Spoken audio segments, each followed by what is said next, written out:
AI는 더 이상 단순한 기술이 아닙니다. 이미 정치와 안보 그리고 군사 전략의 중심으로 이동하고 있어요. 과거에는 무기라고 하면 눈에 보이는 장비를 떠올렸습니다. 미사일, 전투기, 탱크 같은 물리적 전력이 핵심이었습니다. 그러나 지금은 상황이 달라졌어요. 보이지 않는 알고리즘이 전장을 바꾸고 있습니다. 판단 속도와 정보 분석 능력이 군사력의 핵심 요소가 되면서 AI는 전쟁의 양상을 근본적으로 변화시키고 있습니다. 이 변화는 미래의 가능성이 아니라 이미 현재 진행 중인 현실입니다. 대표적인 사례는 2018년 논란이 됐던 구글의 군사 프로젝트 참여 문제였어요.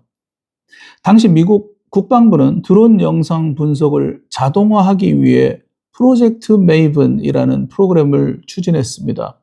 이 프로젝트는 방대한 드론 영상 데이터를 AI가 분석해서 목표를 식별하는 것이 핵심이었습니다. 인간 분석가가 수시간 걸릴 작업을 AI가 단지 몇 분 만에 처리할 수 있다는 점에서 군사적으로 매우 중요한 기술이었습니다.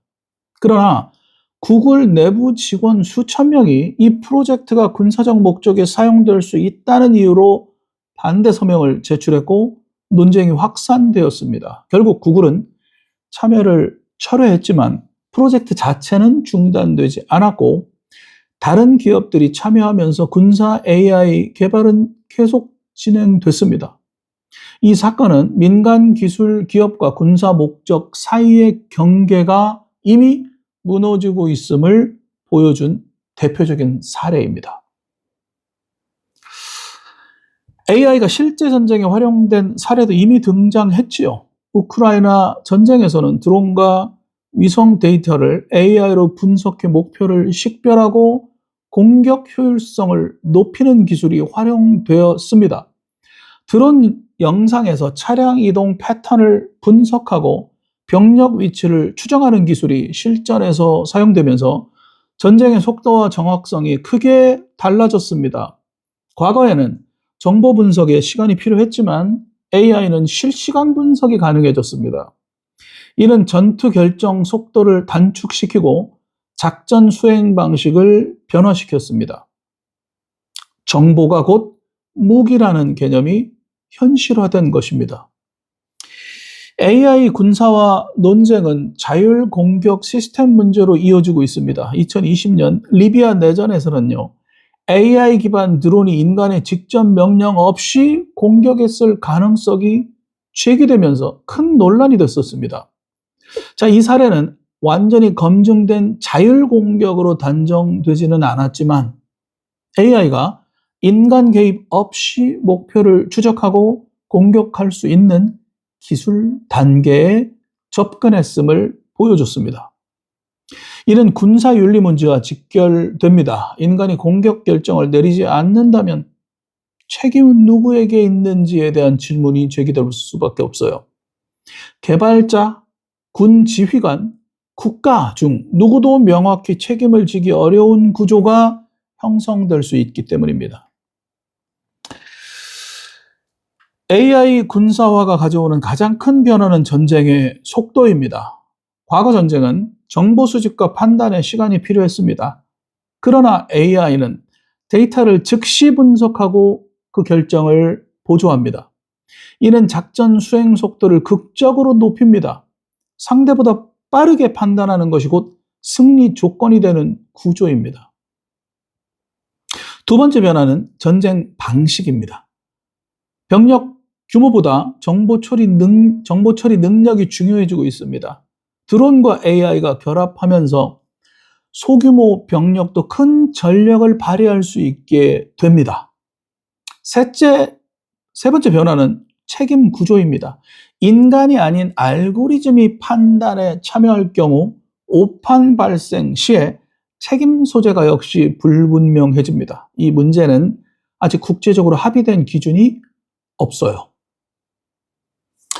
자, AI 군사화 경쟁은 국가 간 기술 경쟁으로도 이어지고 있습니다. 미국과 중국을 중심으로 AI 기술 패권 경쟁이 진행되고 있고 유럽 국가들도 군사 AI 연구를 확대하고 있습니다. 이 경쟁은 단순한 기술 개발이 아니라 안보 전략과 직결됩니다. AI 기술이 국가 우위를 결정하는 요소가 될 수 있기 때문입니다. 과거 핵무기 경쟁이 군사 균형을 바꿨다면 지금은 AI 경쟁이 새로운 균형 요소로 떠오르고 있다는 것입니다. 자, 또 다른 변화는 민간 기술과 군사 기술의 경계가 사라지고 있다는 점인데요. AI 기술은 민간 기업에서 개발이 됩니다, 대부분. 그러나 군사 목적에 활용될 경우 민간 기술이 군사 자산이 되는 겁니다. 이는 기술 기업의 역할을 변화시키고 있습니다. 기업들은 군사 프로젝트 참여 여부를 놓고 윤리 논쟁을 겪고 있고, 국가들은 기술 기업과 협력 관계를 강화하고 있습니다. 이 구조는 앞으로 더욱 확대될 가능성이 매우 크다는 말이죠. AI의 군사화는 단순히 전쟁 기술의 발전이 아니라 국제 질서에도 영향을 미칩니다. 기술 격차가 군사 격차로 이어질 수 있기 때문입니다. AI 기술을 선점한 국가는 군사적 우위를 확보할 가능성이 높아지죠. 반대로 기술력이 부족한 국가는 안보 불안도 역시 함께 커질 수가 있습니다. 이 구조는 국제 정치 긴장을 높이는 요인이 될 수가 있어요. 결국 AI는 더 이상 중립적인 기술이 아닙니다. 정보 분석 도구에서 군사 전략의 핵심 요소로 이동했습니다. 경쟁 방식이 바뀌고 있고 책임 구조도 변화하고 있습니다. AI가 전장을 지배하는 시대가 이미 시작되었다라는 것입니다. 자, 이러한 변화는 단순한 기술 혁신이 아니라 권력 구조 그 자체의 변화를 의미합니다. 누가 AI를 통제하는지에 따라 군사력 균형이 달라질 수 있습니다. 지금 세계는 보이지 않는 군비 경쟁을 하고 있습니다. 그리고 그 중심에는 우리가 잘 알고 있는 AI가 존재하고 있습니다.